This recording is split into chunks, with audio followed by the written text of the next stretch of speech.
জামা কলা খেলে যমজ সন্তান হবে, এই কথা বললে আল্লাহ সমান করে দেওয়া হলো কলাকে, অথচ কলা তোমাকে সৃষ্টি করতে পারে না। সৃষ্টি করতে পারে কে? আল্লাহ। আপনার মা কুলাতে চাউল ঝাড়ছিল, আপনার ছেলেটা দড়িয়ে কুলার উপরে চড়ে নিয়েছে, তো আপনার মা বলছে হট, কুলাতে পা দিতে হয়, ঘিন ঘিনা কুণ্ঠের গলাতে পা দিতে হয়। আরে আপনার মা আপনার নাতিকে, আপনার পোতাকে এ কথা বললো কেন? এ কথা বলতে পারে সরো ভাইয়া, সরো ভাই, সরো ভাইয়া, একটু আমি কাজ করতে দাও, বিরক্ত করো না, একটু সরো, এখন আমাকে বিরক্ত করো না, এই কথা বলতে পারে। কেন তার দাদি বলল হট, ঘিন ঘিনা কুণ্ঠের ঘিনা কুলাতে পা দিতে হয়? কুলাতে পা দিলে কি হবে? কুলার উপরে চড়ে থাকে সবসময়, ছেলেটা চড়ে থাকে। আপনি বলে দিবেন তো দাদির কুলার উপরে চড়ে থাকে, নামবি না। কুলাতে পা দিতে হয় না, এই কথা কেন? এটার নাম শিরক। দিলে কি হবে? হয় না, এটা হলো শিরক। তুলসী গাছ তোলা যায় না, তুললে কি হবে? এটাই হলো শিরক। হাত থেকে গিলাস পড়ে গেলে কুটুম্ব আসতে পারে, এবার হিসাব কেন? আসুক, তাতে কি আছে? সূর্য ডুবার সাথে সাথে বাড়িতে ল্যাম্প জ্বালাতে হবে কেন? এটা তো হিন্দুদের কাজ। গরুকে লাথি মারা জানে, এ আবার কোন কথা? লাঠি দিয়ে মারার চেয়ে লাথি মারতে হবে, লাঠি দিয়ে মারলে বেশি লাগবে, লাথি মারলে গরুকে কম লাগবে। লাথি মারা ভালো, আপনার সাহস দেখেন অন্তরে ধাক্কা খাচ্ছে। কেমনে লাথি মারি? ও হলো অমুসলিমদের আল্লাহ, তারা তার পেশাব গোবর খেয়ে জান্নাত কিনতে চায়, এর নাম হলো শিরক। ফরজ গোসল না আপনার স্ত্রী রান্না করে, আর আপনার মা যদি জানতে পারে, তাহলে সকালে বলবে বেটা এই বউ চলবে না, বেটা এই বউকে তাড়াতাড়ি তালাক দে। গোসল করেনি, রান্না করছে, আচ্ছা গোসল করতে হবে, কিন্তু গোসল না করে রান্না করা যাবে না, এ কথা কোথা থেকে আসলো? গোসল না করে বেগুন গাছ থেকে বেগুন তোলা যাবে না, কোথা থেকে আসলো? সিম গাছ থেকে সিম ছিঁড়া যাবে না, এই কথা কোথা থেকে আসলো? তো দিনাজপুরে এক হেডমাস্টারের বাসে রাতে ছিলাম, তো হেডমাস্টার সাহেব বলছেন আব্দুর রাজাক সাহেব, বিছনা থেকে বারান্দা পর্যন্ত চট বিছানো আছে, কেন জানেন? আমি তা তো বলতে পারছি না। যে স্বামী স্ত্রী মিলনের পরে পা যেন মাটিতে না লাগে, পা মাটিতে লাগলে মাটি অভিশাপ করবে, এই জন্য খাট থেকে বারান্দা, চালির তল বারান্দা পর্যন্ত চট দিয়ে রেখেছি, আর ওখানে স্যান্ডেল আছে, বাস চটের উপর দিয়ে গিয়ে স্যান্ডেলে পা দিব, তাহলে আর পা কোথায় লাগলো না? মাটিতে লাগলো না। এর নাম শিরক। বাংলাদেশের পারিবারিক ভাবে, সামাজিক ভাবে, রাষ্ট্রীয় ভাবে, স্কুল কলেজে, শিক্ষা প্রতিষ্ঠানে, কোর্ট কাচারিতে শুধুমাত্র শিরক পরিপূর্ণ হয়ে আছে, শিরক দিয়ে ঘেরা সবকিছু। বলছে আব্দুর রাজাক সাহেব, আপনাদের কাছে এরা সহযোগিতা চাচ্ছে, মনে হয় খরচ আছে, তো অবশ্যই আপনাদের কাছে ছেলেরা গেলে সহযোগিতা করবেন, বিরক্তির মধ্যে পড়বেন না, আর কেউ কথা বলবেন না। বলছে আমাকে আব্দুর রাজাক সাহেব, আমার ছেলেটার জন্মের দিনের জন্য তেমন কিছু করব না, একটু খালি আমার বাপ মা চাচা চাচির একটু খাওয়ার ব্যবস্থা করব। তখন আমি বলছি একটু আগের দিন করেন না? আগের দিন? তো বলছে যে মনে করছিলাম সেদিনই করি। আরে পরের দিন করেন না? মানে আগের দিনও তাকে ভালো লাগে না, পরের দিনও তাকে ভালো লাগে না, এই জন্য দিবসই হারাম, সব শিরক। যত দিবস আছে, মা দিবস, বাপ দিবস, সব শিরক।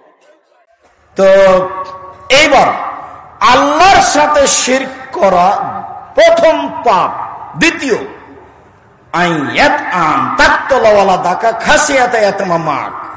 খাদ্যের ভয়ে সন্তান হত্যা করো, এটা হলো দ্বিতীয় মহাপাপ। এইবার আপনারা ছিলেন 10-12 ভাই বোন, এখন আপনাকে যদি জিজ্ঞাসা করি, তাহলে সবাই বলবে আমার ছেলে মেয়ে একটা, আমার ছেলে মেয়ে 2টা। কানা কচড়া দুনিয়ার বদ শয়তান কথা শোনে না। ছেলে মেয়ে কম হলে ইহকালে লস, ছেলে মেয়ে কম হলে পরকালে লস। ছেলে মেয়ে কম হলে ইহকালে লস কিভাবে? টাকা পয়সা কম হবে, ছেলে মেয়ে বেশি হবে। যে আমার ডান দিকে বসে আছেন ডিআইজি সাহেব, একটা কোথায়, একটা এদেশে আছে, একটা ওই দেশে আছে, কোথায় আছে, টাকা পয়সা সবার হাতে আছে। বলছে আব্বা আমার কাছে আসেন। মেয়ে বলছে আব্বা আমার কাছে আসেন। ওই ছেলে বলছে আব্বা আমার কাছে আসেন। কত সম্মান নেবেন আপনি? আর একটা ছেলে দুনিয়ার শয়তান কিছু করেনি, খালি আপনার উপরে খেতে চায়, চলতে চায়। কয়দিন পরে আপনি মরলে জমি বেচে খাবে। তো ছেলে মেয়ে কম হলে টাকা কম হবে, ইহকালে লস। ছেলে মেয়ে বেশি কম হলে পরকালে লস। কিভাবে? 10-12টা ছেলে মেয়ে হলে 2-1টা মারা যাবে ছোট অবস্থায়। কেউ যদি 14 বছরের আগে মারা যায় কোনো ছেলে মেয়ে, তাহলে তার বাপ জান্নাতে যাবে। ওই ছেলে বাপ মাকে জান্নাতে না নিয়ে যাবে না, এটা চূড়ান্ত হিসাব। ছেলে মেয়ে দুইটা, কয়টা মরে কয়টা থাকে, যার কারণে ছেলে মেয়ে কম হওয়া লস। বুঝতে পারা যায় চেয়ারম্যান সাহেব? আপনারা কিন্তু অনেক ভাই বোন, এখন বাস্তবে দেখা যায় যে আমরা কম, প্রায় সবাই। আমার চাচির ছেলে মেয়ে 13 জন, 7টা ছেলে 6টা মেয়ে। তো ছেলে মেয়ে কম হলে ইহকালে লস, ছেলে মেয়ে কম হলে পরকালে লস। ছেলে মেয়ে কম হলে বেশি হলে ইহকালে লাভ, টাকা পয়সা বেশি। ছেলে মেয়ে বেশি হলে পরকালে লাভ, 2-1টা মারা যাবে, 2-4-10টা থাকবে। পৃথিবীর দ্বিতীয় মহাপাপ সন্তান হত্যা করা। 3 অন্তজানিয়া হালিলাতা জারেক, প্রতিবেশীর সাথে জেনা করা পৃথিবীর তৃতীয় মহাপাপ। অত্র হাদিসের সাথে আগের হাদিসের 1 নম্বরে মিল ছিল, সেটা কি বলেন তো? শিরক। 2 নম্বরে আর মিল খায়নি। 2 নম্বরে ওখানে ছিল বাপ মার অবাধ্য, আর এখানে এসেছে সন্তান হত্যা। ওই হাদিসে 3 নম্বরে ছিল মিথ্যা সাক্ষী। এই হাদিসে 3 নম্বরে এসেছে প্রতিবেশীর সাথে জেনা। প্রতিবেশীর সাথে জেনা হলো ডবল পাপ হয়। এক জেনা আর এক প্রতিবেশী হলো আমানতদার। ওর স্বামী লন্ডনে আছে, সৌদি আরবে আছে, আমাকে খুব ভালোবাসে, তাই বলেছে ভাইজান একটু হাট বাজার করে দিয়েন। তা আমি ওখানে হাট বাজার নিয়ে যাই, আনতে যাই, এই সুবাদে জেনায় লিপ্ত হয়েছি। এটা হলো আমানতের খেয়ানত, যার কারণে 2 পাপ একসাথে জমা হয়ে গেছে। তাই সিরিয়ালে 3 নম্বর পাপ। 3 আবু হুরায়রা রাদিয়াল্লাহু তাআলা আনহু বলেন, রাসূল সাল্লাল্লাহু আলাইহি সাল্লাম বলেছেন, ইজতানিবু সাবাল মুবিকাত, পৃথিবীর মানুষ 7 শ্রেণীর পাপ থেকে বাঁচো, সবটার ফলাফল জাহান্নাম। এই পৃথিবীর মানুষ 7 শ্রেণীর পাপ করো না, সবটার ফলাফল জাহান্নাম। 1 আশিরকু বিল্লাহ, আল্লাহর সাথে শিরক করা। দেখেন 1 নম্বরে ওটা আছে। 2 আসেহর, জাদু, জাদু দেখা, জাদু করা, অত্র হাদিসের 2য় মহাপাপ। 3 কাতলুন নাফসে, মানুষকে হত্যা করা, অন্যায় ভাবে মানুষকে হত্যা করা পৃথিবীতে 3য় মহাপাপ। 4 আকলুর রিবা, সুদ খাওয়া। উল্লেখ্য যে, এই ছেলে মনোযোগী হবেন, মধ্যখানে একটা কথা বলছি। পাপের জগতে সুদের পাপে যে ভাষা উল্লেখ আছে, এত কষ্টকর, এত ব্যথাদায়ক ভাষা কোন পাপের সাথে নেই। জেনা মহাপাপ, তবে ভাষা এমন নয়। মানুষ হত্যা মহাপাপ, তবে ভাষা এমন নয়। বাপমার অবাধ্য চলা মহাপাপ, তবে ভাষা এমন নয়। সুদের ভাষা যেমন, সুদের পাপের ভাষা শুনলেই কেমন কেমন লাগে। তিনি বলছেন, আর রেবা মায়াকুল রেবা মায়াকুল দিরহাম রেবা আলাম আসাদ্দমিন সিত্তাতি ওয়া সালাসিনা জিনিয়া। কেউ যদি জেনে শুনে 1 টাকা সুদ খায়, 36 বার জেনা করলে যত পাপ হবে, 1 টাকা সুদ খেলে তার চেয়ে বেশি পাপ হবে। এইভাবে কোনো ভাষা নেই, জেনার সাথে কোনো ভাষা নেই। কেউ যদি বাপ মাকে হত্যা করে, তবু ভাষা এরকম নয়, ফলাফল জাহান্নাম। কেউ যদি মানুষকে হত্যা করে, তো ভাষা এমন নয়, ফলাফল জাহান্নাম।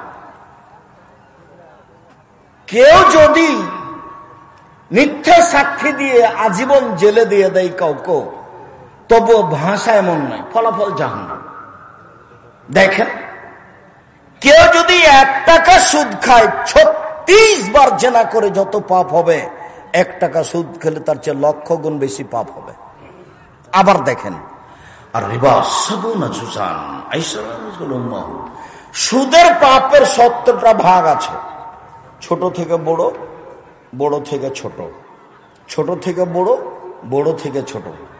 সবচেয়ে ছোট পাপ হলো মার সাথে জেনা করলে যেমন পাপ হয়, কোন পাপের ভাষা এরকম নয়। সুদের লেনদেন 24 ঘন্টার মধ্যে বন্ধ করতে হবে, কিস্তিতে নাম কেটে দিতে হবে, ডিপিএস বাতিল করতে হবে, আমার পরামর্শ গ্রহণ করতে হবে। কি? চকলেট বিক্রি করে খাও, লোন নেওয়া লাগবে না। কি? কলা বিক্রি করে খাও, লোন নেওয়া লাগবে না। লোন নিয়ে বাড়ি গাড়ি করবেন না, লোন নিয়ে ব্যবসা করিয়েন না। জানা যায় হবে না, আরে জান্নাত জান্নাত পরে, ওর জানা যায় নাই। যার লোন আছে তার জানা যায় নাই, জানা যায় হবে না। অতএব কিস্তি যাদের আছে, আগামীকাল 10টা হতে হতে কিস্তি কেটে দিতে হবে। বক্তব্যের সাথে মুনাফিকি করে কোনো লাভ নেই। 2 দিন বাঁচতে এসে পুরো জীবনটাকে জোর করে জাহান্নামের দিকে ঠেলে দিতে রাজি নই। মানুষের বাড়িতে কাজ করে খাবো, সুখে দিন কাটাবো। মানুষের বাড়িতে সারাদিন কাজ করি, 500 টাকা পাই, আলহামদুলিল্লাহ।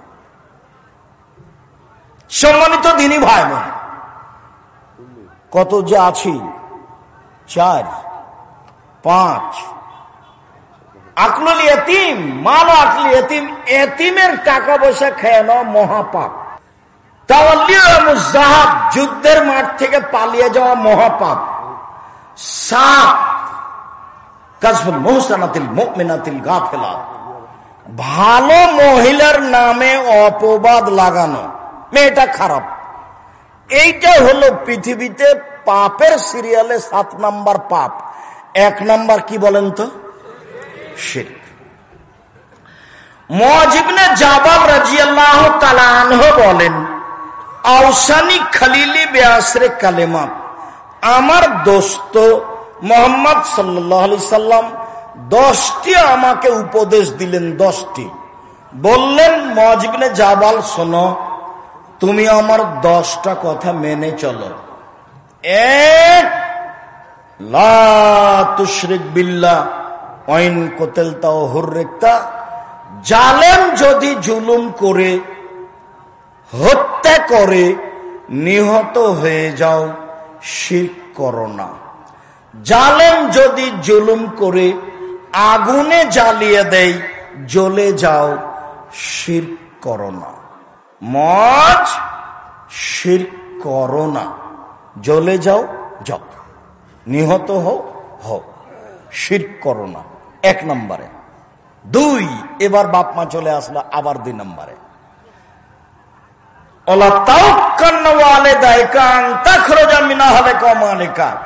তোমার বাপ মা যদি বউ তালাক দিতে বলে, দিয়ে দাও। তোমার বাপ মা যদি চাকরি ছেড়ে দিতে বলে, ছেড়ে দাও। আহাল পরিবার ছেড়ে দিতে বললে ছেড়ে দাও। টাকা পয়সা চাকরি বাকরি ছেড়ে দিতে বললে ছেড়ে দাও। পরামর্শ দিতে পারেন, আম্মা দেখেন, আপনি বললে আমি এই মেয়েকে তালাক দিব, তাতে কোনো সমস্যা নেই, যা হবে হবে, কিন্তু আর একটা আসলে ভালো হবে কি না এটা তো নিশ্চিত বলতে পারছি না। মরবে, একে নিয়ে চললে মনে হয় ভালো হয় নাকি, পরামর্শ দেওয়া যায়। কিন্তু মা যেটা বলছে সেটা করলে এটাই। আল্লাহর নবী বলছেন, বাপ মা যদি বউ তালাক দিতে বলে দাও, বাপ মা যদি চাকরি ব্যবসা ছেড়ে দিতে বলে দাও। এটা হলো 2 নম্বর কথা। 3, ওয়ালা তাতরুকুনা সালাতান মাকতুবাতান ফামান তারাকা সালাতান মাকতুবাতান ফাকাদ বারিয়াত মিনাজ জিম্মাতুল্লাহ, কখনো ফরজ সালাত ছাড়ো না। কেউ যদি ফরজ সালাত ছেড়ে দেয় তাহলে আল্লাহ তাকে দেখেন না, যা মর না হয় বাঁচ, তার সাথে আসে যায় না, এটা আল্লাহ বলেন। যে থাকছে খাচ্ছে কোনো সমস্যা হয় না, যে হিন্দুও তো থাকছে খাচ্ছে কোনো সমস্যা হয় না। আমি নামাজ পড়ি না ভালো থাকছি, এর অর্থ আমি ভালো নই। নামাজ না পড়েও বহু অমুসলিম দুনিয়াতে আছে, থাকছে, থাকবে। যারা আল্লাহর সাথে শিরক করছে, ইহুদি খ্রিস্টান, বলছে যে ঈসা আল্লাহর বেটা, বলছে যে মারিয়াম আল্লাহর স্ত্রী। কত বড় খারাপ কথা। এরপরও তারা আছে দুনিয়া। তো কিছু দুনিয়াতে করে নেওয়ার অর্থ আল্লাহ তাকে ভালোবাসে, এই কথা নয়। আল্লাহর নবী বলছেন কেউ যদি ফরজ সালাত ছেড়ে দেয়, তারা আল্লাহ তাকে বলেন যা, তোর সাথে আর আমার কোনো ভালো মন্দ নেই। 3, ইয়াকুল মাসিয়াতা ফাইন্না বিল মাসিয়াতা হাল্লা সাকাতুল্লাহ, সাবধান, পাপ করবেন না। পাপ যদি করেন তাহলে উপর থেকে বিপদ নেমে আসবে। এক, ব্যবসাটা মার খাবে। পাপ যদি থাকে তাহলে ব্যবসা মার খাবে। 2, জমি জায়গা মানুষ দখল করে নিবে। 3, ছেলে জেলে চলে যাবে। 4, সমাজে হইচই বেঁধে যাবে। 5, কেউ ভালোবাসবে না। যত সমস্যা আছে দুনিয়াতে সব আপনার উপরে নেমে আসবে। কিসের কারণে? পাপের কারণে। খুব সাবধান। আপনি বুঝতে পারছেন না ব্যবসা মার খেলো কেন? পাপ কোথাও আছে না। শোনেন, কিছু হোক আর না হোক, ওইদিকে কেউ যাবেন না। বসো। বলছিলাম যে যেখানে আপনি আছেন সেখানে যদি মহামারী কলেরা দেখা দেয় তো সেখানেই থাকবেন, পালিয়ে যাবেন না। তারপরে রাসূল সাল্লাল্লাহু আলাইহি সাল্লাম বললেন যে পরিবার ছেলে মেয়ের পিছনে খরচ করতে হবে আপনাকে, আপনাকেই ছেলে মেয়ের পিছনে খরচ করতে হবে। তারপরে আল্লাহর নবী বললেন পরিবারের উপর থেকে শিষ্টাচারের লাঠি উঠিয়ে নিও না। ছেলে মেয়ে আহাল পরিবারকে কঠোর হাতে দমন করতে হবে। তারপরে আল্লাহ নবী বললেন ছেলে মেয়ে আহাল পরিবারকে আল্লাহর ভয় দেখাও। এই 10টা আলোচনা অত্র হাদিসে আছে। তার 1 নম্বরে কি আছে? শিরক। এক হাদিসে কুদসি আল্লাহ বলেন বিচারের মাঠে আল্লাহ আমাদের সামনে আসবেন। বিচারের মাঠে আল্লাহ আমাদের সামনে এসে বলবেন জাবনা আদম লা আতাইতানি বিকরাবিলার যে খাতায়া সুম্মা লাকিতানি লা তুশরিক বিশায়া লা আতাইতুকা বিকরাবিহা মাগফিরা। আদমের ছেলে মেয়ে শোনো, তোমরা আজ বিচারের মাঠে যে পরিমাণ পাপ নিয়ে এসেছো আমি সে পরিমাণ ক্ষমা নিয়ে উপস্থিত হয়েছি। আদমের ছেলে মেয়ে শোনো, আজ তোমরা যে পরিমাণ পাপ নিয়ে উপস্থিত হয়েছ সেই পরিমাণ আমি ক্ষমা নিয়ে উপস্থিত হয়েছি। তোমার যে পরিমাণ পাপ আমার সেই পরিমাণ ক্ষমা, তোমার যে পরিমাণ পাপ আমার সেই পরিমাণ ক্ষমা। তোমার পাপ যত আমার ক্ষমা তত, তোমার পাপ যত আমার ক্ষমা তত, যদি শিরক না থাকে। কথা কি স্পষ্ট হয়েছে? তোমাকে যেন আমি নড়াচড়া করতে না দেখি, তুমি যেন বসে থাকবে পাথর হয়ে, পাখি যেন তোমাকে মনে করে পাথর। কথার সাথে বেয়াদবি করে দেখাবেন না কিছু। আপনাকে পরিবেশ কন্ট্রোল করতে হবে না, পরিবেশ কন্ট্রোলের জন্য লোক আছে। ওই দিকে নিয়ে যান দিয়ে সমস্যা দেখেন, আপনারা একবারে পাথরের মতো বসে থাকবেন। আমার কথাই ফলো হবে, এখন আমার কথাই ফলো হবে। বক্তব্যের সাথে মুনাফিক করবেন না কেউ। এখন পর্যন্ত শিরক মহাপাপ এটা বুঝতে পেরেছি। এবার আলোচনা করি শিরক কিভাবে হয়। 1, আল্লাহ রাসূল একটা লোকের হাতে দেখলেন তামার বালা। এই যে রাবার থাকে না, এখন ঘড়ি সিস্টেম বালা নাই, এরকম একটা তামার বালা দেখে বলছেন মহাজি এটা কি? তখন লোকটি বলছে হাজি মিনাল্লাহ, না আমার শরীরে দুর্বলতা আছে তো, আমার হাত ব্যথা করে তো, সেই জন্য আমি বালাটা দিয়েছি, তামার বালা। তখন আল্লাহ রাসূল বলছেন ইনজিহা, তামার বালা খুলে ফেলো, আইন মুত্তাওয়াহি আলাইকা, তুমি যদি মারা যাও আর এই বালা যদি তোমার হাতে থেকে যায় তাহলে ফলাফল জাহান্নাম। উপস্থিত পুরুষ নারী সবাইকেই বলছি, আপনার হাতে যদি রাবার বালা থাকে এখন, যদি সুতা বাঁধা থাকে এখন, ঘড়ি সিস্টেম বালা থাকে এখন, এখনই খুলে দিতে হবে। মরলে জান্নাত, থাকা অবস্থায় মারা গেলে জাহান্নাম। খোলাখুলি সিদ্ধান্ত, নতুন ভাবে বুঝার কোনো সুযোগ নেই। অষ্টাধাতুর আংটি যদি হাতে থাকে, আজমির শরীফ থেকে দিয়েছে, খুলে ফেলতে হবে। একটা আংটি, একটা অষ্টাধাতুর আংটি 1 সেকেন্ড রাখা যাবে না, 1 সেকেন্ড, এই মুহূর্তেই খুলে দিতে হবে। যদি তোমার হাতে এখনো থেকে যায়, সত্যই তুমি মুনাফিক, তুমি আসলে এই বক্তব্যের সাথে মুনাফিক করো। শোনো, জাতির যদি রাস্তাঘাট করে দিতে না পারি, জাতির যদি স্কুল কলেজ করে দিতে না পারি, জাতিকে চূড়ান্ত সঠিক ধর্ম দিতে পারবো ইনশাআল্লাহ। ধর্মের ব্যাপারে জাতিকে ফাঁকি দিয়ে পরকাল হারাতে রাজি নই, এ কথাই চূড়ান্ত। হাতে যদি অষ্টাধাতুর আংটি থাকে, মারা যান, ফলাফল জাহান্নাম। এই বাক্যের সাথে কোনো আপোষ নাই কিয়ামত পর্যন্ত। আব্দুল্লাহ ইবনে মাসউদ রাদিয়াল্লাহু তাআলা আনহু বলেন, রাসূল সাল্লাল্লাহু আলাইহি সাল্লাম বলেছেন, ইন্নার রুকা ওয়াত তামাইমা ওয়াত তাওয়ালা শিরকুন, নিশ্চয় ঝাড়ফুঁক করা শিরক, মাদুলি ব্যবহার করা শিরক, স্বামী স্ত্রীর মধ্যে ভালোবাসা সৃষ্টি করা শিরক। পেপার পত্রিকায় দেখা যায়, অমুক মহিলার কাছে গেলে মনের মানুষ পাওয়া যায়। পেপার পত্রিকায় দেখা যায়, অমুক মহিলা পুরুষের কাছে গেছে, স্বামী স্ত্রীর মধ্যে ভালোবাসা হয়। আল্লাহ বলছেন, ওয়াজালনা বাইনাকুম মাওয়াদাতা ওয়া রাহমা, যেদিন বিবাহ পড়ানো হয়েছে সেদিন আমি আল্লাহ ওদের দুইজনের মাঝে ভালোবাসা সৃষ্টি করেছি। একজন আরেকজনের পোশাক করে দিয়েছি, জীবনের চেয়ে ভালোবাসে একজন আরেকজনকে। স্বামী স্ত্রী পরস্পরের নাম ভালোবাসা, একজন আরেকজনের পোশাক, চলতে ফিরতে একজন আরেকজনের সহযোগিতায় থাকে। আর বাপ মা হলেন শ্রদ্ধার মানুষ, শ্রদ্ধা। কি করতে হবে আব্বা আম্মা, কি করতে বলেন, আমি প্রস্তুত আছি। শ্রদ্ধা।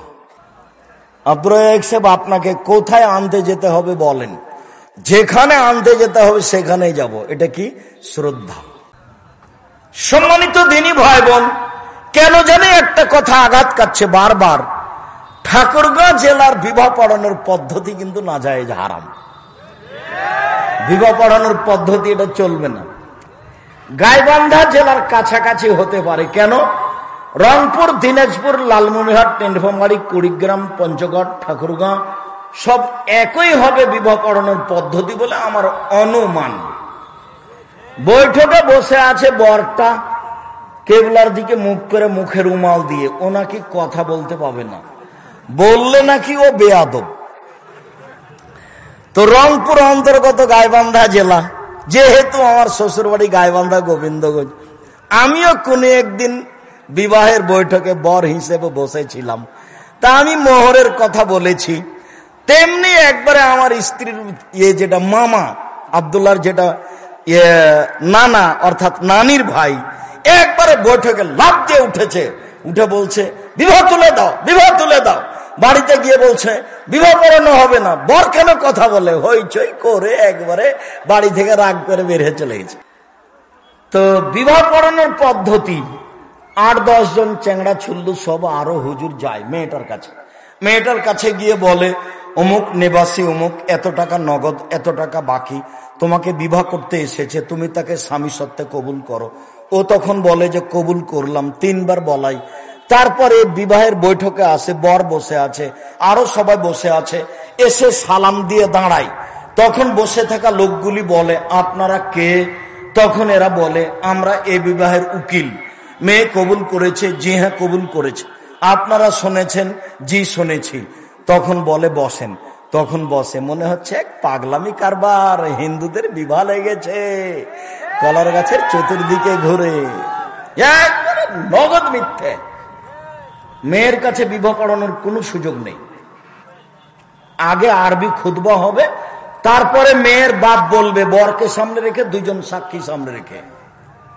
কাজী সাহেবের কাছে খাতাতে 4 জন সাক্ষী আছে, 4 জন সাক্ষী না যায়, 4 জন সাক্ষী কোথায় লাগে বলো তো? জেনায়। তো এটা কি জেনার বৈঠক? তো 4 জন সাক্ষী কেন? এটা একটা দ্বীনি ব্যাপার, এখানে 2 জন সাক্ষী লাগবে। আল্লাহ নবী বলছেন, লা নিকাহ ইল্লা বিওয়ালিন, বাপ ছাড়া বিবাহ হয় না। লা নিকাহ ইল্লা বিশাহিদাইনি, 2 জন সাক্ষী ছাড়া বিবাহ হয় না। মুহাম্মদ সাল্লাল্লাহু আলাইহি সাল্লাম বলছেন 2 জন সাক্ষী, আর কাজী সাহেবের খাতা বলছে 4 জন সাক্ষী। শরীয়ত এটা নয়। খুতবা আগে হবে, তারপরে মেয়ের বাপ বলবে, আমার মেয়ে খালেদা এত নগদ এত বাকিতে তোমার সাথে বিবাহ বন্ধনে আবদ্ধ হতে রাজি, তুমি তাকে স্ত্রী হিসাবে কবুল করো। বর তখন বলবে কবুল করলাম, 2 জন সাক্ষী শুনবে, এর নাম বিবাহ। গুরুত্বপূর্ণ কথা হিসেবে 3 বার বলা যায়, আমার মেয়ে খালেদা এত নগদ এত বাকিতে তোমার সাথে বিবাহ বন্ধনে আবদ্ধ হতে রাজি, তুমি তাকে স্ত্রী হিসাবে কবুল করো। ও বলবে কবুল করলাম। আমার মেয়ে খালেদা এত নগদ এত বাকিতে তোমার সাথে বিবাহ বন্ধনে আবদ্ধ হতে রাজি, তুমি তাকে স্ত্রী হিসাবে কবুল করো। ও বলবে কবুল করলাম। এরপরে বারাকাল্লাহু লাকা আলাইকা জামা বাইনাকুমা ফি খাইরিন, এরপরে বৈঠক শেষের দোয়া। দুয়ার শেষে বরটা লাভ দিয়ে বলছে আপনারা ওয়ালিমার দাওয়াত। আরে ওয়ালিমা তো হবে বাসর রাতের পরে। ওয়ালিমা কখন হবে? বাসর রাতের পরে। এখন যে বলছে ওয়ালিমার দাওয়াত, এক বিবাহের সাথে যে কত বেদাত আছে, এক ঈদের মাঠে যে কত বেদাত আছে, এক রমজান মাসে যে কত বেদাত আছে, একবারে মনের ইয়াতে সাদ করে বলে নিচ্ছে। আর ইফতার সাহারির খাওয়ার 5 মিনিট আছে, আপনারা তাড়াতাড়ি সাহারি খান, মা বোনেরা আপনারা উঠুন। আর কে যে কি করছে, গাজাল করছে। যদি উমর রাদিয়াল্লাহু আনহু বেঁচে থাকতেন সবার আজীবন জেল হতো।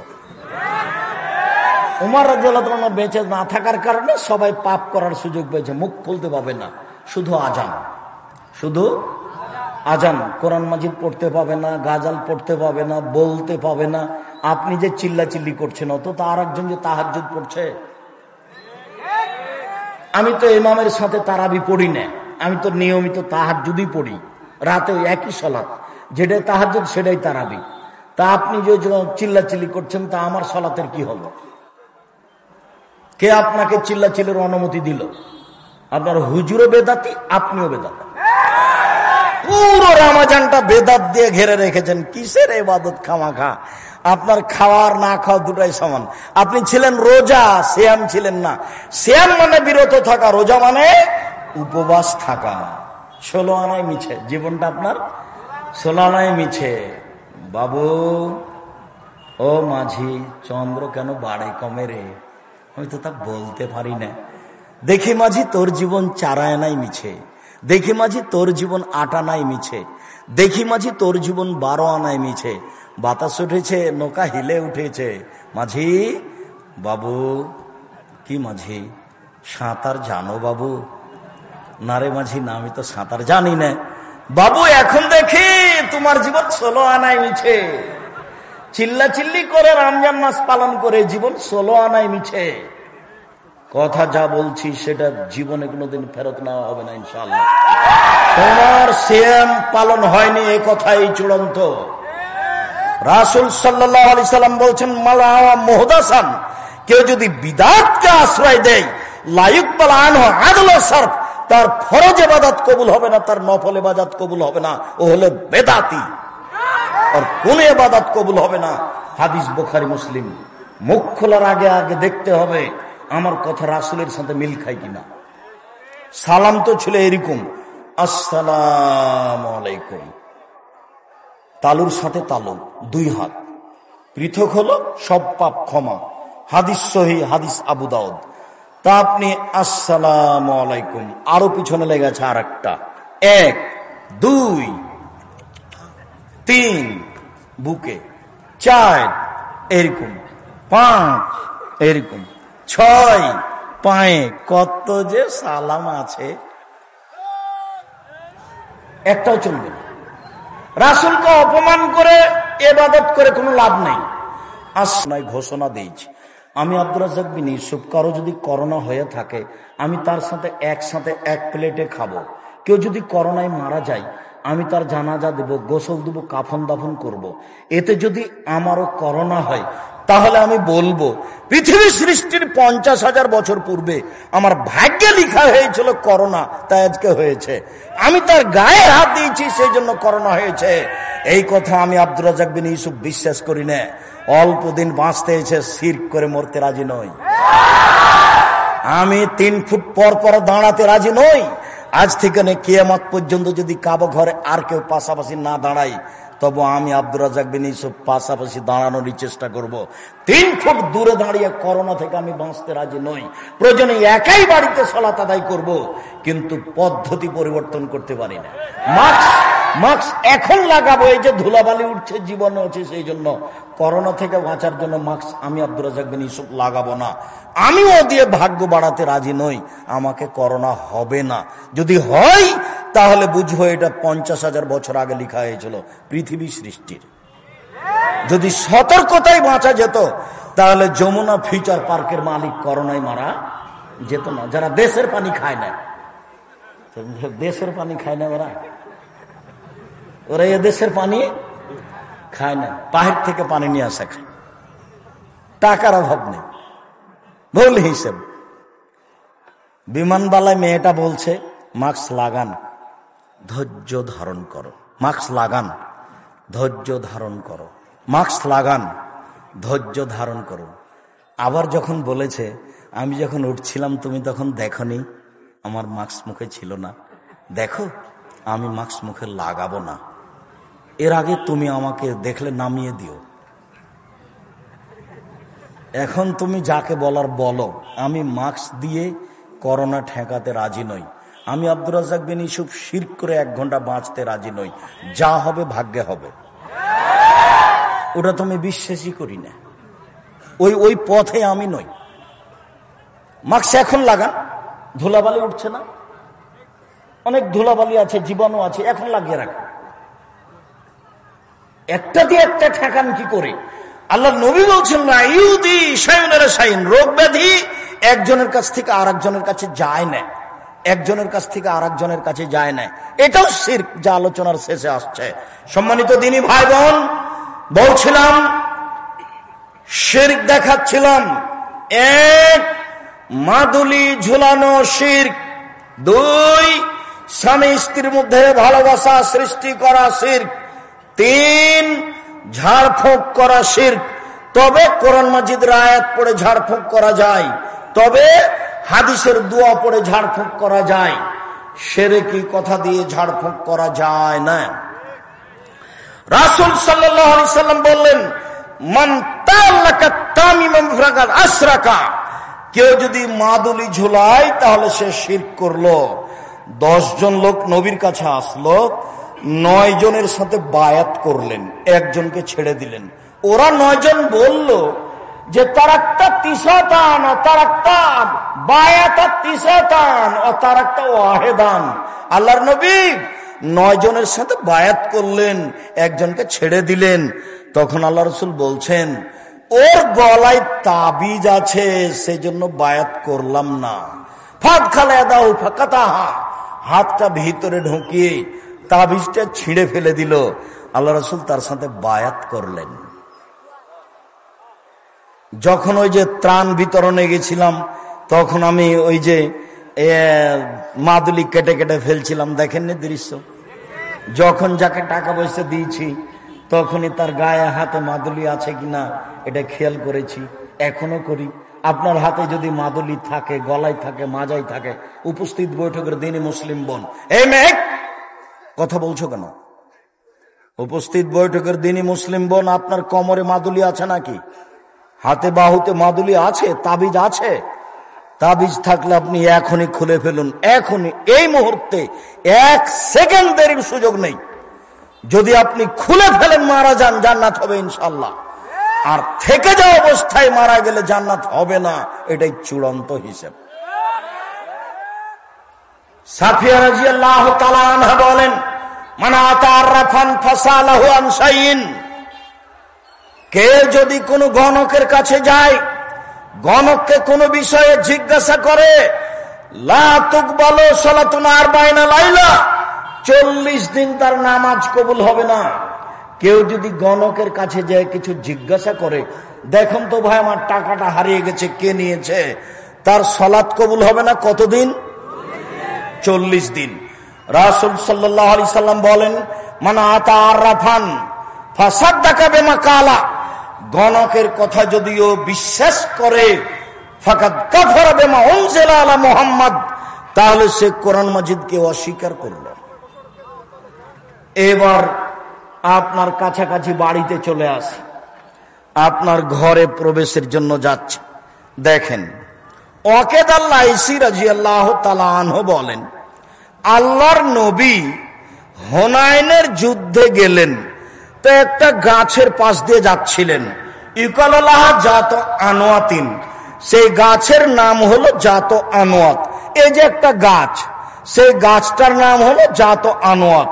মুশরিকেরা তাদের তরবারি সেই গাছে ঝুলাতো, তারা মনে করতে এতে সুবিধা হবে। তখন সাহাবীগণ বললেন, আল্লাহর নবী, ইজাল্লানা জাত আনোয়াতিন কামালাহুম জাত আনোয়াত, আপনি আমাদের জন্য একটা এরকম গাছ করে দেন না, আমরা সেখানে তরবারি ঝুলাবো। এরা যেমন তরবারি ঝুলাচ্ছে, আমরাও তেমন তরবারি ঝুলাবো।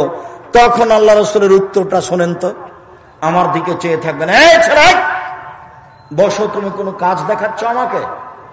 তুমি আমার চেয়ে বেশি ক্লান্ত। আপনার তো একটা ইতস্তবোধ থাকতে হবে, আমি তো ক্লান্ত, আমি তো আপনার বিরক্তির আগে কথা শেষ করব। কাজেই দয়া করে আপনি আমাকে কোনো কাজ দেখাবেন না। বিনীত অনুরোধ, আপনি কাজ আমাকে দেখে পরিবেশ নষ্ট করবেন না। সাহাবীগণ বললেন, একটা গাছ আমাদের জন্য করে দেন, ওদের যেমন গাছ আছে। তখন আল্লাহ রাসূল প্রথমে বলছেন, সুবহানাল্লাহ, হায় হায় হায় হায়, এটা কি কোনো কথা হলো? সুবহানাল্লাহ, হাযা কালা কওমে মূসা, আরে এটা তো মূসার সম্প্রদায় যা বলেছিল সেটাই হয়ে গেল। মূসা আলাইহিস সালামের সম্প্রদায় বলেছিল, ইজাল্লানা ইলাহান কামালাহুম আলাইহা, মূসা আপনি আমাদের একটা মাবুদ করে দেন, যেমন ভাবে ইহুদি খ্রিস্টানদের অনেক মাবুদ আছে। ভারতে আছে সরস্বতী, ভগবতী, কালী, দুর্গা।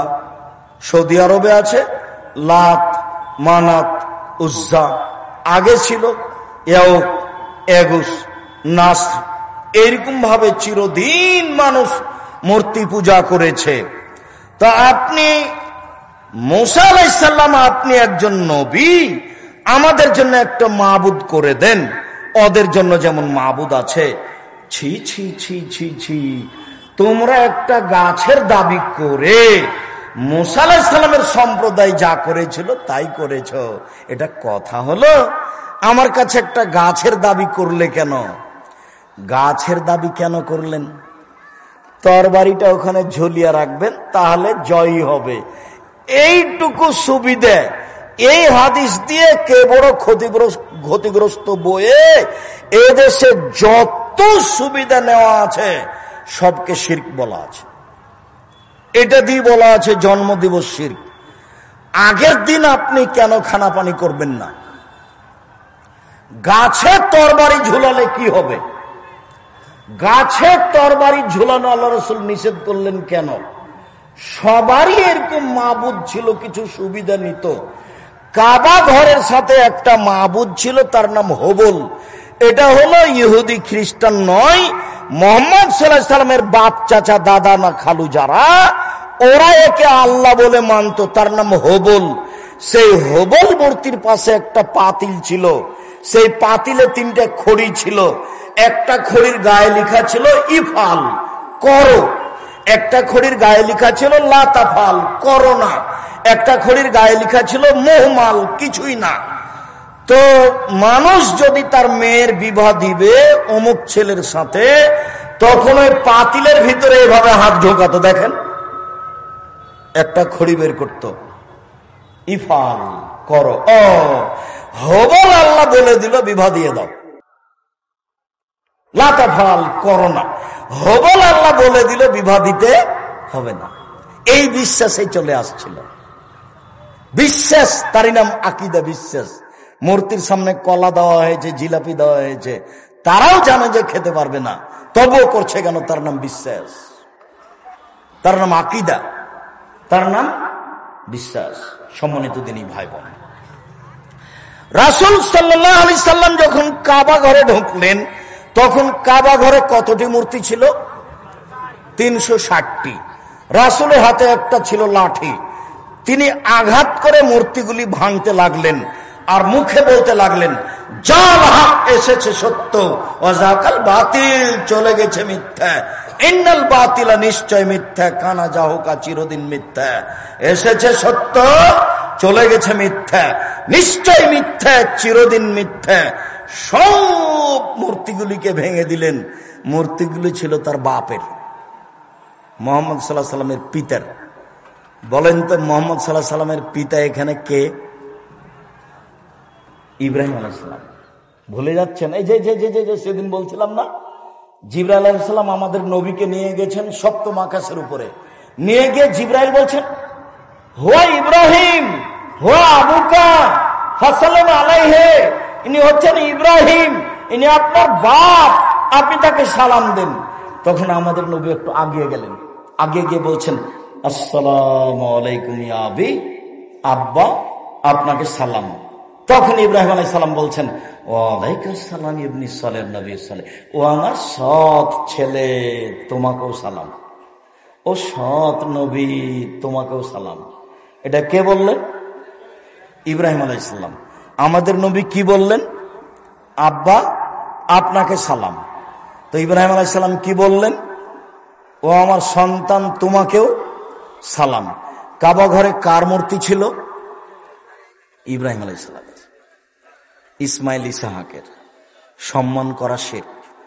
সম্মানিত দিনী ভাই বোন, রাসূল সাল্লাল্লাহু আলাইহি সাল্লাম যে রোগে মারা গেছেন, শেষ অসুখ, সেই সময়ে তিনি বললেন, পৃথিবীর মানুষ সাবধান থেকো, লানাল্লাহুল ইয়াহুদা ওয়ান নাসারা ইত্তাখাযু কুবুর আনবিহিম মাসাজিদা। নিশ্চয় ইহুদি খ্রিস্টানের প্রতি অভিশাপ, নিশ্চয় ইহুদি খ্রিস্টানের প্রতি অভিশাপ। ওরা নবীদের কবরকে মসজিদ তৈরি করেছে, ওরা নবীদের কবরকে মসজিদ তৈরি করেছে। রাসূল সাল্লাল্লাহু আলাইহি সাল্লাম বললেন, লা তাজালু কাবরি ওয়াসানা, পৃথিবীর মানুষ আমার কবরটাকে ইবাদতের জায়গা করো না। পৃথিবীর মানুষ আমার কবরটাকে ইবাদতের জায়গা করো না। ইন্নাল্লাহ ইয়াগযিবু আলা কওমিন, নিশ্চয় আল্লাহ ওই জাতির উপরে রাগান্বিত হন যে জাতি কবরে মসজিদ তৈরি করে। মসজিদের সাথে কবরের কোনো সম্পর্ক নেই। আল্লাহ রাসূল বললেন, লা তুসাল্লু আলাইহি ওয়ালা ইলাইহি ওয়ালা বাইনাহুমা, কবরের উপরে সালাত আদায় করো না, কবরের দিকে সালাত আদায় করো না, কবরের পাশে সালাত আদায় করো না। মসজিদের ডানে কবর চলবে না, বামে চলবে না, সামনে চলবে না, পিছনে চলবে না, মসজিদের ভিতরে কবর চলবে না। এই মসজিদ সরাতে হবে, এ কথাই ঠিক। যারা এগুলো করে তারা শিরক করে। কবরস্থানে যাওয়া শিরক, কবরের কাছে কিছু চাওয়া শিরক, কবরকে মূল্যায়ন করা শিরক, পীরের কাছে কিছু চাওয়া শিরক, কবরে মানত মানা শিরক। এগুলো হচ্ছে বড় বড় শিরক। সম্মানিত দিনী ভাই বোন, বলছিলাম আমি আর আজকে বিদাতের আলোচনা করলাম না, তবে এতটুক মনে রাখতে বলছি আপনাকে, সেদিন যে ঈদের সালাতে গিয়ে যা করেছেন এগুলো সব বিদাত। রমজান মাসে যা করেছেন এগুলো সব বিদাত। একটা মানুষ মারা গেলে ওই মমর্ষ থেকে যা করছেন সবই বিদাত। একটু খেয়াল করেন তো, 1 মিনিট বলি। লোকটা মরে মরে জান যায় যায়, লোকটা মরে মরে জান যায় যায়, কি করতে হবে বলেন তো? লাক্কিনু মাউতাকুম লা ইলাহা ইল্লাল্লাহ। ওর পাশে সূরা ইয়াসিন পড়া বিদাত, কোরআন মাজিদ পড়া বিদাত। কোরআন মাজিদ পড়ে তার কিছু উপকার করতে পারবেন না, সূরা ইয়াসিন পড়ে তার কিছু উপকার করতে পারবেন না। আপনি পাশে বলছেন লা ইলাহা ইল্লাল্লাহ, সেও যদি কোনো সময় মুখ দিয়ে লা ইলাহা ইল্লাল্লাহ বলে তাহলে সে জান্নাতে চলে গেছে। আল্লাহ রাসূল বলছেন মান কানা আখিরু কালামি লা ইলাহা ইল্লাল্লাহ ফাদাখাল জান্নাহ। মানুষের জীবনের শেষ কথা যদি লা ইলাহা ইল্লাল্লাহ হয় তাহলে সে জান্নাতে চলে গেছে। এবার লোকটা মারা গেছে, সাদা কাপড় দিয়ে ঢেকে দেন। আপনি তাড়াতাড়ি কেবলামুখী করলেন কেন? সাদা কাপড় দিয়ে ঢেকে দিতে এটা হলো সুন্নাত, কেবলামুখী করা এটা হলো বিদাত। 3, অজু দিয়ে গোসল দিতে হবে। অজুর অঙ্গগুলি আগে ধুইতে হবে, কুলি থেকে নিয়ে, নাকে পানি দেওয়া থেকে নিয়ে, হাত থেকে নিয়ে, মুখ থেকে নিয়ে, মাথা থেকে নিয়ে অজু করার পরে গোসল দিতে হবে। অজু করিয়ে গোসল দেন। পেট চেপে পেশাব পায়খানা বের করলেন কেন? এরই নাম বিদাত। উঠিয়ে বসিয়ে পেশাব পায়খানা বের করলেন কেন? এরই নাম বিদাত। এখন নখ কাটলেন কেন? এরই নাম বিদাত। নখ বড় রাখতে পাবে না কেউ। উপস্থিত বৈঠকের মুসলিম বোন, মেয়ে শোনো, তোমার হাতে নখ বড় কেন? দেখো তো, তোমার বাপ নেই, তোমার হাতে নখগুলো বড় বড় কেন? নবীগণের বৈশিষ্ট্য 10টি। নবীগণের বৈশিষ্ট্য 10টি। কয়টি? 10টি। 1, দাড়ি বড় করতে হবে। 2, মোচ কেটে ফেলতে হবে, চাঁচা যাবে না, মোচ কেটে ফেলতে হবে। 3, অজু গোসলের সময়তে গিরাগুলি ভালো করে ধুইতে হবে। 4, পেশাব করার পরে পানি দিয়ে পবিত্রতা অর্জন করতে হবে, নইলে ঢেল। 40 কদম হাঁটা যাবে না ঢেল নিয়ে, খক খক করে কাশা যাবে না ঢেল নিয়ে, পায়ের উপরে পা উঠানো যাবে না ঢেল নিয়ে। পেশাব করে পানি দিয়ে পবিত্রতা অর্জন করতে হবে। বগলের লুম উঠিয়ে ফেলতে হবে, নারী পুরুষ একই হুকুম। বগলে ব্লেড ব্যবহার করা যাবে না। নিচের লুম পরিষ্কার করতে হবে, নারী পুরুষ ঊর্ধ্বে টাইম 40 দিন, যেভাবে সম্ভব, যা দিয়ে সম্ভব, তবে 40 দিন নারী পুরুষ একই হুকুম। নখ কেটে ফেলতে হবে, কাজফুল আসফার। শুক্রবারের দিন, বৃহস্পতির দিনে হিসাব করতে হবে একটুকু বড় হয় না যেন। মেয়েদের নখ বড় আছে, আপনার মেয়ে এ শিক্ষিতা মেয়ে নয়, এ হচ্ছে বন্য বর্বর অশিক্ষিতা মেয়ে। নখে নেইল পালিশ দিতে পাবে না মেয়েরা। নখে নেইল পালিশ দেওয়া ইহুদি খ্রিস্টানদের পতিতালয়ের মেয়েদের বৈশিষ্ট্য। নখে নেইল পালিশ দেওয়া কার বৈশিষ্ট্য? ইহুদি খ্রিস্টানদের পতিতালয়ের মেয়েদের বৈশিষ্ট্য নখে নেইল পালিশ দেওয়া। মহিলারা হাতে মেহেদি দিবে, হাতের নখে তো দিবেই, পায়ের নখে দিতে হবে। মহিলারা হাতের নখে এবং পায়ের নখে মেহেদি দিতে বাধ্য, দিতেই হবে। একজন মহিলা আল্লাহ রাসূলের কাছে একটা পত্র দিয়েছিল। তা আল্লাহ রাসূল পত্রটা নেওয়ার পরে বলছেন, কি ব্যাপার, এই হাতটা পুরুষের না মহিলার? পুরুষের যদি হয় তাহলে মেহেদি নেই, ভালো কথা।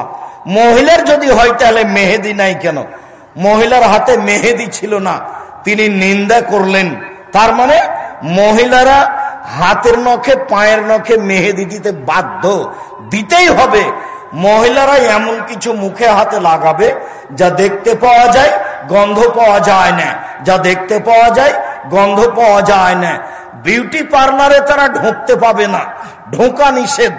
ওখানে ভুরু তুলে চিকন করা হারাম, ওখানে দাঁত ছিলে চিকন করা হারাম। তবে বিউটি পার্লারে যা কিছু পাওয়া যায় সেগুলি মহিলারা মুখে হাতে লাগাতে পারে।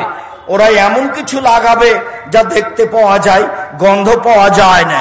পুরুষ মানুষ এমন কিছু ব্যবহার করবে যা গন্ধ পাওয়া যায়, দেখতে পাওয়া যায় না। পুরুষ মানুষ এমন কিছু ব্যবহার করবে যা দেখতে পাওয়া যায় না, গন্ধ পাওয়া যায়। পুরুষের নখে মেহেদি দেওয়া হারাম, হাতে মেহেদি দেওয়া হারাম। কোন পুরুষ হাতে নখে মেহেদি দিতে পাবে না। আব্দুর রাজ্জাক সাহেব, থামেন থামেন থামেন। আল্লাহর নবী দাড়িতে মেহেদি দিয়েছিলেন, যার কারণে আমাদের মেয়েরা পায়ে মেহেদি দেয় না। আপনি যে বলছেন পায়ে মেহেদি দিতে হবে, জি দিতে হবে, দিতে বাধ্য। তো দাড়িতে দিয়েছেন যে, আরে দাড়িতে দিয়েছেন ওটা একটা সুন্নাত। দাড়ি তো আল্লাহর নবী আতরও তো দিয়েছেন, আল্লাহর নবী দাড়িতে আতর লাগিয়েছেন। কিন্তু আবার যারা ঋতুবতী মহিলা গোসল করে পবিত্র হবে, তাদেরকে লজ্জা স্থানে আতর ব্যবহার করতে বলেছেন আল্লাহর নবী। তা আতর যে আল্লাহর নবী দাড়িতে লাগিয়েছেন, এইবার যেখানে যেটা ব্যবহার করেছেন সেটা সুন্নাত, অতএব নখ কেটেই ফেলতে হবে, জরুরি। সকাল হয় না যেন উপস্থিত বৈঠকের মুসলিম বোন, এ মেয়ে তোমাকে সাবধান করছি, এখন বাড়িতে গিয়ে প্রথম কাজ যেটা সেটা হলো নখ কেটে ফেলা। দ্বিতীয় কাজ যেটা সেটা বাড়িতে যেন কোনো ছবি মূর্তি না থাকে, যেন কাঁকড়া না থাকে। ভেঙে চুরে ইমানদার হয়ে রাত্রে ঘুমাবা। বক্তব্যের সাথে মুনাফিকি করে রাত্রে ঘুমিয়ে জান্নাত পাওয়ার চেষ্টা করিও না, হিসাব ভুল। বলছিলাম নখ কাটা যাবে না এখন, মোচ কাটা যাবে না এখন, পরিষ্কার করা যাবে না এখন। লোকটা মারা গেছে, সব বিধান বন্ধ, নখ কাটা বন্ধ, মোচ কাটা বন্ধ, নিচের লোম পরিষ্কার করা বন্ধ। এখন শুধু অজু দিয়ে গোসল দিতে হবে, সবই বেদাত। অজু দিয়ে গোসল দিয়ে তিনটা কাপড়, ছেলের জন্য, মেয়ের জন্য, সবার জন্য। লাশটাকে তিনটা কাপড়ের উপরে রেখে দেন, তিনটাই সমান, ছোট বড় হতে পারে। ডান দিকের কাপড়টা আগে উঠিয়ে, বাম দিকের কাপড়টা পরে উঠিয়ে আপনি রশি দিয়ে তিনটে বেঁধে দেন। মহিলাকে গোসল দিবে মহিলা, পুরুষকে গোসল দিবে পুরুষ। তবে স্বামী গোসল দিবে স্ত্রীকে, স্ত্রী গোসল দিবে স্বামীকে, এটাই বিধান। স্বামী মারা গেছে, স্ত্রী বেঁচে আছে, স্ত্রী গোসল দিবে, এটাই বিধান। স্ত্রী মারা গেছে, স্বামী বেঁচে আছে, স্বামী স্ত্রীকে গোসল দিবে, এটাই বিধান। একাধিক সহিহ হাদিস। এছাড়া মহিলাকে গোসল দিবে মহিলা, এছাড়া পুরুষকে গোসল দিবে পুরুষ। সম্মানিত দিনী ভাই বোন, পুরো শরীরে পানি ঢেলে দিয়ে, সাবান গায়ে দিয়ে একবারে ভালো করে ডলে গাও হাত পরিষ্কার করবে। লজ্জা স্থানে হাত লাগিয়ে পরিষ্কার করতে পারে, কোনো সমস্যা নেই। যদি কেমন কেমন লাগে তাহলে একটু হাতে কাপড় একটু ব্যবহার করবে, একটু কাপড় ব্যবহার করে ভালো করে শরীরের সব অঙ্গ ডলে ভালো করে ঝকঝকে করে পরিষ্কার করবে। একবার, তিনবার, পাঁচবার, সাতবার ঝকঝকে পরিষ্কার হতে হবে। এটা রাসূলের হাদিসের আদেশ, একাধিক আদেশ। এরপরে জানাজা। জানাজা শুরু হওয়ার আগে কেউ বক্তব্য দিতে পাবে না, সব বিদআত, কেউ কথা বলতে পাবে না। ইমাম সাহেব বক্তব্য দিতে পাবে না, শুধুমাত্র ইমাম সাহেব বলতে পারেন, শোনেন এই ছেলে, তুমি তোমার বাপের বড় ছেলে তাই না, তুমি সালাম দিয়ে বলো, ঋণ লেনদেন থাকলে আমাকে বললে আমার বাপের জিম্মেদার আমি দিয়ে দিব। কেন? ঋণ ছাড়া জানাজা নাই। আল্লাহ রাসূল জানাজা শুরু করবেন, শুরু করতে গিয়ে বলেন, এই শোনো, এ ঋণ আছে নাকি? জি। তাহলে আমি গেলাম, তোমরা জানাজা করো, আমি গেলাম। উঠে চলে যাচ্ছেন আল্লাহ রাসূল। থামেন থামেন থামেন থামেন, আমি ঋণ পরিশোধ করে দেবো, আমি ঋণ পরিশোধ করে দেবো। আচ্ছা ঠিক আছে। তাই ছেলে বলতে পারে, বাপে বলতে পারে, বড় ভাই বলতে পারে, ঋণের কথা কোনো বক্তব্য নেই, কারো বক্তব্য চলবে না। ইমাম সাহেব কাতার সোজা করতে বলবেন, আজান নয়, ইকামত নেই। কাতার সোজা করতে বলে আল্লাহু আকবার বলে হাত উঠিয়ে জানাজা শুরু করবেন। 4 তাকবীরের জানাজা। সালাম ফিরে লাশ নিয়ে যাবেন। মাথা আগে না পা আগে বিবেচনার প্রয়োজন নাই, আগে বিবেচনা করলে বিদাত হবে। 4 জন ঘাড়ে করে লাশ নিয়ে যাবে, মধ্যে নামাতে হবে, এটাই বিদাত। প্রয়োজনে 10 বার নামাবে।